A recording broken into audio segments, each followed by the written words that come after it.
স্ত্রী আর ২ বছরের ফুটফুটে কন্যাকে নিয়ে সুখের সংসার ছিল রাজনের।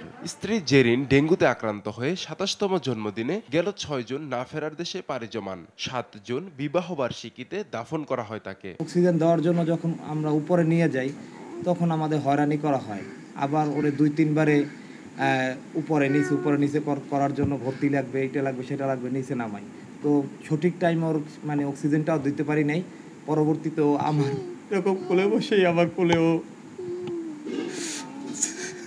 চলে যায়, আমি কিচ্ছু বলতে পারি না। স্থানীয়রা জানান, চলতি বছরের মতো মশার এত উপদ্রব আর কখনো দেখেননি তারা। মশা নিধনের কার্যক্রম চলছে ঢিলেঢালাভাবে, ফলে জেলায় ডেঙ্গু মহামারী আকার ধারণ করেছে। জেলায় এখন পর্যন্ত প্রায় ২,০০০ মানুষ ডেঙ্গুতে আক্রান্ত হয়েছেন, যা দেশের মোট আক্রান্তের ২৫%। মারা গেছেন অন্তত ১৬ জন। বরগুনা পৌরসভায় মশা নিধনের জন্য কার্যকরী কোনো ব্যবস্থা গ্রহণ করে না। বরগুনা পৌরসভায় যত সরকারি অনুদান আমাদের ট্যাক্সের টাকা দিয়ে কি করে আমরা জানি না।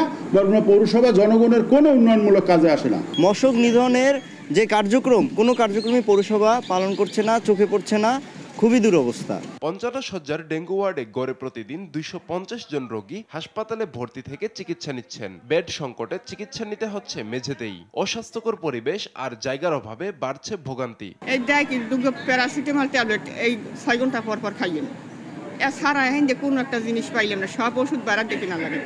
নার্সিং ব্যবস্থা এগুলো ভালো না, ঔষধপাতি সব আমাদের কিনে খাইতে হয়, এবং আপনার এই ৮ দিন ধরে শুধু একমাত্র ১ পিস নাফাই পাইছি, এছাড়া আর কোনো ঔষধ এখান থেকে পাই নাই। এখানে বেডের দরকার, সে বেড তো নাই, এবং শিয়ারি বলেন এবং ফ্লোর বলেন সব জায়গায় কিন্তু একই অবস্থা, শুধু মানুষ আর মানুষ, রোগী আর রোগী। ডেঙ্গু নিয়ন্ত্রণে মশা নিধন সহ নানা ব্যবস্থা গ্রহণ করা হচ্ছে বলে জানান জেলা প্রশাসক। ডেঙ্গুর প্রকোপ হাসপাতালে বিদ্যমান সক্ষমতাকেও ছাড়িয়ে গেছে বলে জানায় হাসপাতাল কর্তৃপক্ষ। পৌরসভা মশক নিধনের যে ধরনের কার্যক্রম, সকল ধরনের কার্যক্রম অব্যাহত রেখেছে। আমাদের হাসপাতালের সাথে কমিউনিকেশন ভালো আছে। দিনকে দিন এটা মহামারী আকার ধারণ করতেছে এবং আমরা বর্তমানে খুব মহাবিপর্যয়ের সম্মুখীন, আমাদের সক্ষমতা বাইরে চলে গিয়েছে। বরগুনা জেনারেল হাসপাতালে ডেঙ্গু রোগীর চাপ সামলাতে ৬ জন চিকিৎসক ও ১০ জন নার্স প্রদান করেছে স্বাস্থ্য বিভাগ। নিউজ ডেস্ক, দেশ টিভি।